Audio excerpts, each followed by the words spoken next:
What up, everybody? This is your boy Dedrian from House of Wrestling, and this is my review for the November 11th episode of AEW Rampage. Like, share, comment, subscribe, hit the notification so that way you are notified when the House of Wrestling drops its latest content. Follow me, Dedrian180, on TikTok, Twitter, and Instagram. So, tonight's AEW Rampage, I was going to say Dynamite.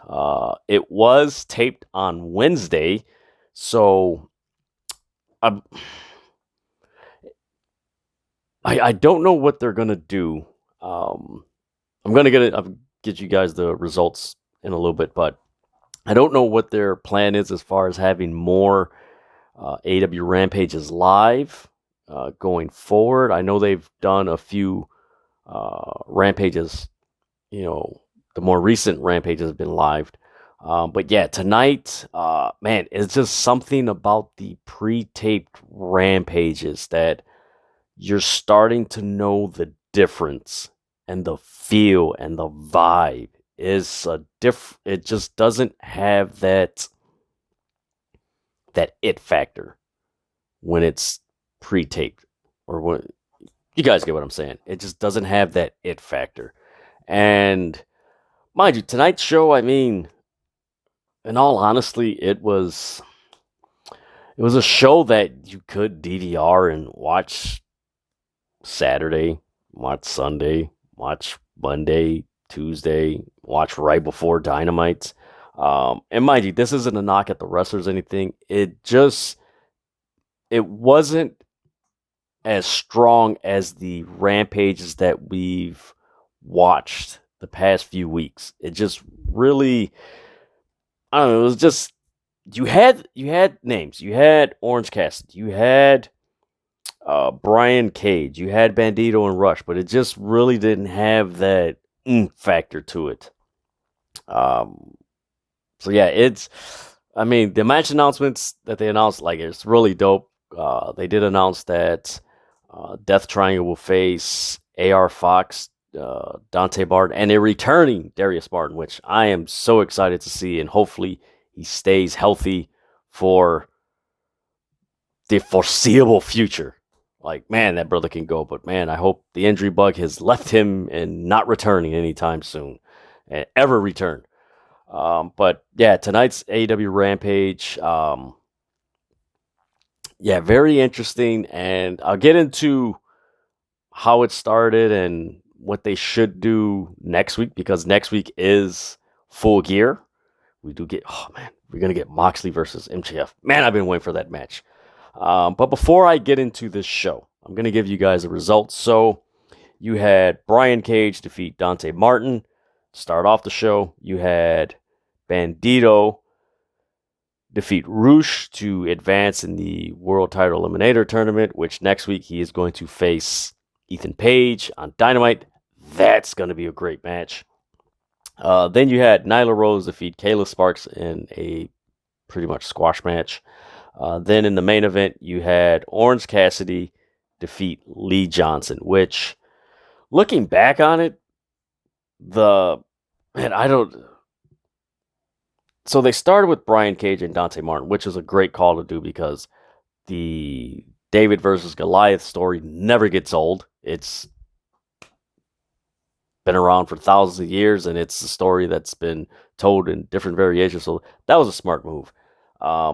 But after that, man, I honestly would have switched the Bandito and Roosh being the main event on Rampage. I don't know how it came across when it was taped. But yeah, I would have had Bandito and Roosh finish or be the main event, and have Orange Cassidy and Lee Johnson be the second match, because yeah, that main event, like, and mind you, we haven't seen Lee Johnson in quite some time, and for him to be in the main event on Rampage, it's like, mind you, this is not a diss at him. It's just like, man, we haven't seen this guy in a while. Like, huh? He's in the main event on Rampage? Like, all right. But yeah, I would have switched that, and now looking back, it would have been a little bit better because out of all the matches, the crowd was really into the Bandito Roosh match, and that match had uh, so much ROH vibes to it because these guys have fought in ROH before it was bought by Turner Khan, and those matches were really good. So I would have ended with that because it is leading to a world title um, opportunity. So I would have ended it with that, where it's like it's not the world title, but it's um, the stakes are world title by proxy. So I would have done it that way. So I don't know, man. We just gotta wait and see with AEW, and just like WWE, we gotta wait and see how all this stuff is going on. But man, it starts off with Christian Cage and Luchasaurus. Um, Jungle Boy comes out. He's like, "You guys cost me a match. The two of you cost me everything." He says at Full Gear, he wants a steel cage match between himself and Luchasaurus. Christian, he goes on to say, maybe you're not that good. He's like, the real pillar is Luchasaurus. Once we do that, we're going to put you down for good. We accept. You have your father's looks, and that's all. And then Luchasaurus winds up chokeslamming Jack Perry, and they beat him up and everything. So at Full Gear, it's going to be Luchasaurus versus Christian Cage. And this is one thing that I'm probably going to do a video on. So next week, just so you guys know, next week, AW Rampage is on Friday, and then the following day is Full Gear. Some of those matches on Full Gear should be on Rampage. The Sting, Jeff Jarrett, Darby, Jay Lethal match, that should be on Rampage. The Luchasaurus, Jungle Boy Steel Cage match should be on Rampage. Trying to think of what other match is on the card, but those two should be on Rampage. That should not be on Full Gear's pay-per-view. It should not be on there. I'm trying to think of the other one. Let's see, the TNT title. I don't know if that's happening. The ROH 4-man match is happening. That could be on. I could see that happening on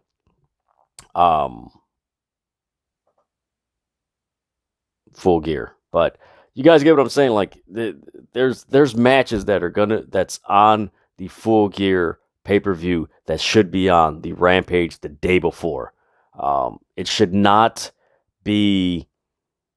There's no excuse and there's no reason to have a stacked pay-per-view of 13 to 14 matches when you have Rampage the day before, and you could take three of those matches and put them on Rampage.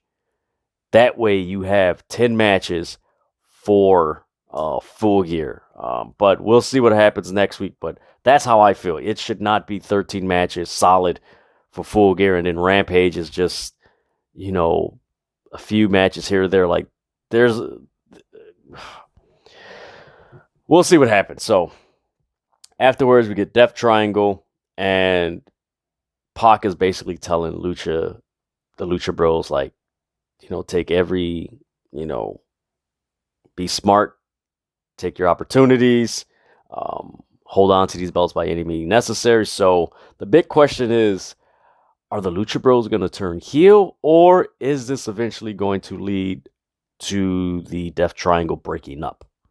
That is an interesting dilemma because, of course, a few people have mentioned that it would be kind of cool if, like, Pac joined Death Triangle and you have him and Buddy Murphy as a tag team. Whoo! That would be sweet. Man, oh man, that'd be sweet. Then we get Brian Cage versus Dante Martin. This was basically agility versus speed. Shout out to Brian Cage. Ever since he's returned, his matches have been so damn good. Very good. Where it's just like, the more he's wrestling, the more it's like, why is this guy in the group? why is he with Gates, what is it? Gates of the Embassy? Like, why is he with the Embassy? Like, he should not be with them. And um, that's actually a good thing for a wrestler because once you start saying, like, why is he with this? Why is he with this? Thankfully, AEW somewhat listens to the audience to a certain extent where it's like, the more that's talked about, the more it's like, man, you know what? The crowd wants him on his own and he should just be a standalone uh, wrestler in the main event scene. So I don't know, we'll see. But this match was pretty fun. There was a cool spot where Cage caught Dante Martin in a suplex motion. So Dante Martin dove through the ropes, and he caught him in like a suplex motion and had him and then suplexed him on the floor. That was so cool. And that's the cool thing about Brian Cage when he wrestles these smaller wrestlers, that you're able to do stuff like this that's so creative and just like, damn, Brian Cage is a fucking beast. Like, this dude is a beast. And man, this was so fun. Then you had Dante doing a jumpy splash from the top rope where, again, Dante Martin loves jumping off the top rope. And he ran, jumped on the top rope, and just sprang up and landed on Brian Cage. Man, that visual looks so cool. Then you had Brian Cage attempting to suplex Dante Martin from the middle rope into the ring. And he didn't do that because Dante hit him on the floor, and Dante attempted to do the 450 splash, missed. Cage hit a freaking clothesline, and then the most awesome, unusual, unorthodox, I've never seen this finishing move, and I hope he uses it because this was out of left field. They called it the Weapon X pin. It is a crazy ass move. Go watch this match and watch that finisher. That is a badass move. Man, wherever he learned that from, that is so slick, and I hope he uses that move in future matches because, man, that was a dope move. He gets the win, so he advances in the World Title Eliminator Tournament. And out of all the AEW tournaments they've had since they've started 3 years ago, this tournament is really interesting. And there's wrestlers in this tournament that you're just like, of course, people want Ethan Page. They wanted Evan Kingston, but he's not in. He was defeated on Wednesday. But most of the wrestlers in here, maybe with the exception of Lance Archer, but most of them, you're just like, man, I want to see this person win this tournament and face the world champion at Winter is Coming. Like, this is going to be very interesting. The only thing I wish Miro was here, and that's man, where's Miro at? Bring Miro back. But man, this was a really good match. Dante Martin versus Brian Cage. Man, go out of your way, watch it. This is a fun match to watch. Like, this isn't, oh my God, this is a very fun match to watch. Afterwards, we get a backstage segment with Lee Moriarty and Stokely Hathaway. And Lee Moriarty's like, I feel good. Defeats don't faze me. And Stokely's like, you know what? We want to go after gold in AEW. And as he says that, Hook walks in eating a bag of potato chips, looks at him, looks him up and down, and walks away. And that was it. So, Hook versus Lee Moriarty. That should be a very good match. And honestly, I wouldn't be surprised if that match happens next Friday on Rampage. That might be a match that happens on Rampage next Friday before Full Gear. Then we get a vignette from the House of Black. Ooh, boy. Ooh, boy. These vignettes of the House of Black, man. I honestly believe with these vignettes that they're doing with the House of Black, they are going to do some big things in AEW in 2023. I honestly believe that Tony Khan and AEW, like, they have some big plans for the House of Black. And if this means we get House of Black versus Kenny Omega and the Young Bucks in a feud, Whoo, man, we are in for a treat. This House of Black, mind you, they're a trio. Um, Granted, with any faction, there could be people added to this group and stuff like that. Julia Hart in these vignettes, man, the progression she's made as far as you could say, a valet manager wrestler type character with the House of Black, man. And to think that she's in her early 20s doing this, like, man, this is some fun stuff that they're doing. So in the vignette, um, there's a mention of, was it too much of my human self? Um, I've been in between mercy and agony. Where it starts, I will walk. Um, I will walk in. I will walk in. I will walk and cause misery. Forgive me, guys. I'm looking at my notes. Yeah, I will walk and cause misery. I will bring a kingdom of violence and a kingdom of pain until the world is covered in ashes. Man, there is some deep stuff headed from coming from the House of Black to AEW in the future. And it's one of the reasons the last few AEW reviews, and you guys can comment below what you guys think about this, but I do feel that just like WBE, we're kind of like holding off on some stories after, the build to Crown Jewel. I do think AEW is also holding off on a few things till the Ring of Honor pay-per-view in December, and then when the whole Ring of Honor TV deal stuff happens, that I believe they're holding off on, and there's going to be some stuff that just some really cool creative stuff coming from Ring of Honor and AEW. So looking forward to it. And I'm looking forward to what's going to transpire with the House of Black in AEW. From there, we get Roosh versus Bandito. This was a fantastic match. For me, this was the match of the night. Roosh, like always, grabs a cable, starts whipping his opponent, chokes him out. Like, that's his thing. Like, that's... I don't mind stuff like that because it's his thing, and honestly, I can't recall anybody else doing it in AEW. Doing that spot where grabbing a cable and choking someone out. I don't recall anyone else doing that. Maybe Lance Archer when he back 2 years ago, but for the most part, it's just been, Roosh doing it. So you had Bandito doing the diving on the outside on Rush. Then he did a great military press on Bandito. Then he was able to do a crucifix bomb on. Actually, no, he did it on Roosh, like that crucifix bomb. It wasn't just like they were standing in a crucifix bomb. Like Roosh was running and he wound up executing the crucifix bomb, which was so impressive. Like, whoa, like these two guys, man, this was a fun match. And like I said, this brought back so many memories from a few of their matches in Ring of Honor. Like, man, this was so damn good. Then you had the leg lariat by Roosh. Jose tried to take the mask off Bandito. The ref was distracted by Roosh when Jose threw in the chair, so he's trying to take off the mask. Music hits. It's John Silver from the Dark Order. He's running down. He beats up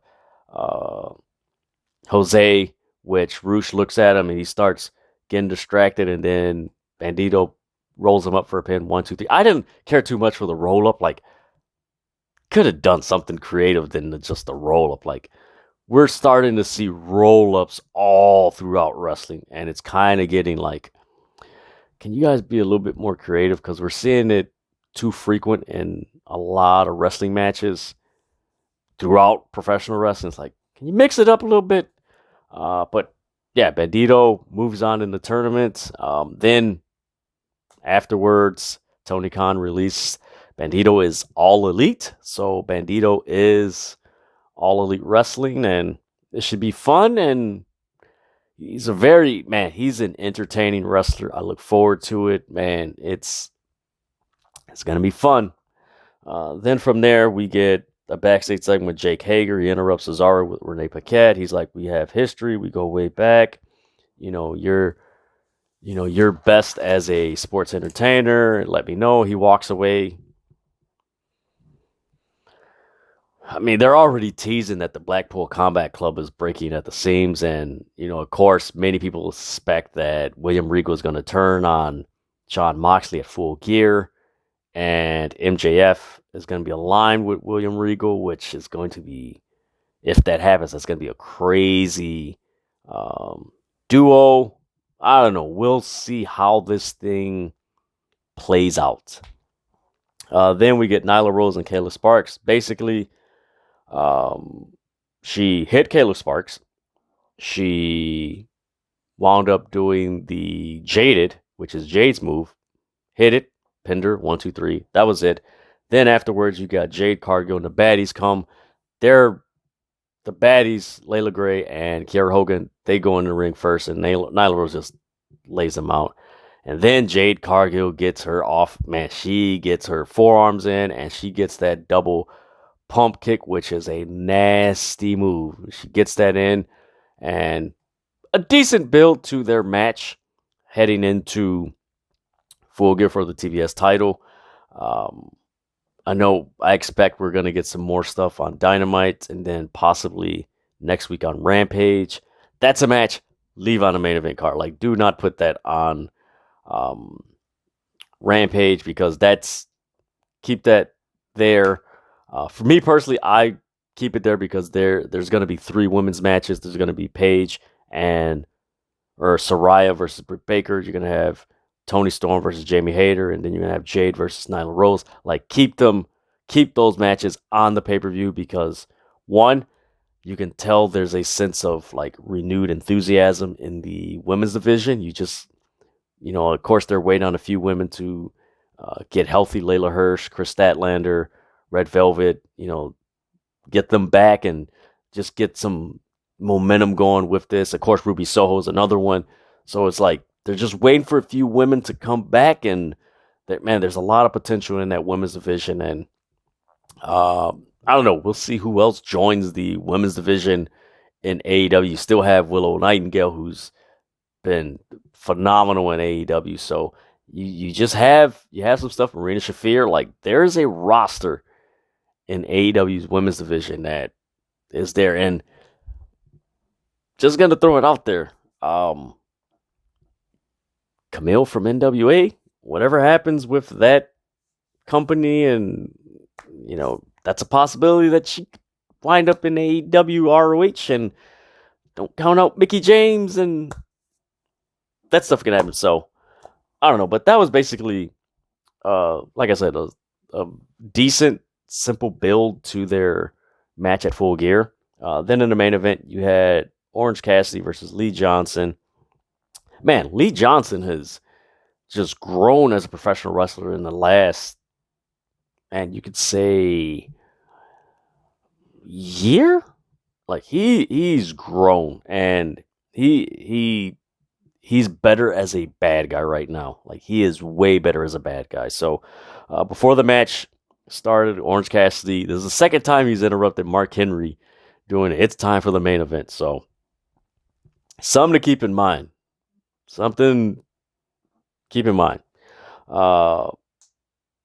Match started. You had Nick Camarado. Excuse me, guys. Let me get a drink of water. My throat is killing me. So you had Nick Camarado. He wind up throwing Orange Cassidy into the crowd, which was crazy.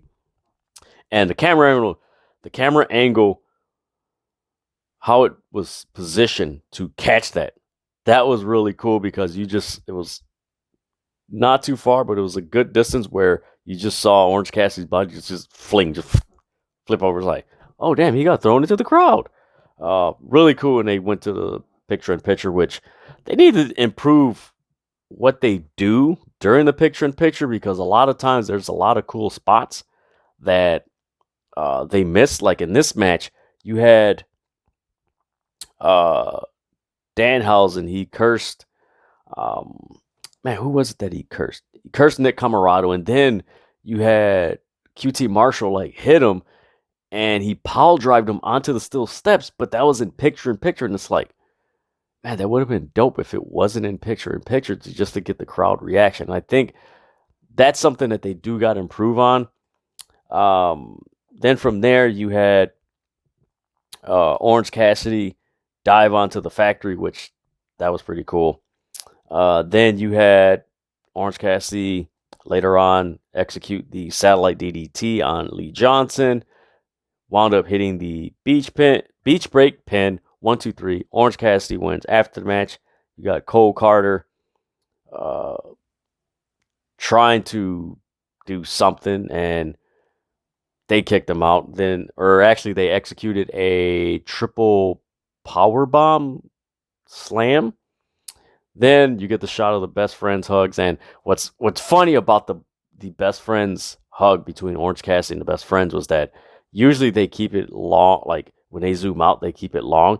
But because, of course, it was taped after Dynamite and most of the people left, like it was a real quick, and you saw the vacant seats where most people were leaving on the right side. It was like, yeah, you had to cut that real quick because saw them empty seats over there. I don't have no problem with it. Look, fans are gonna do it.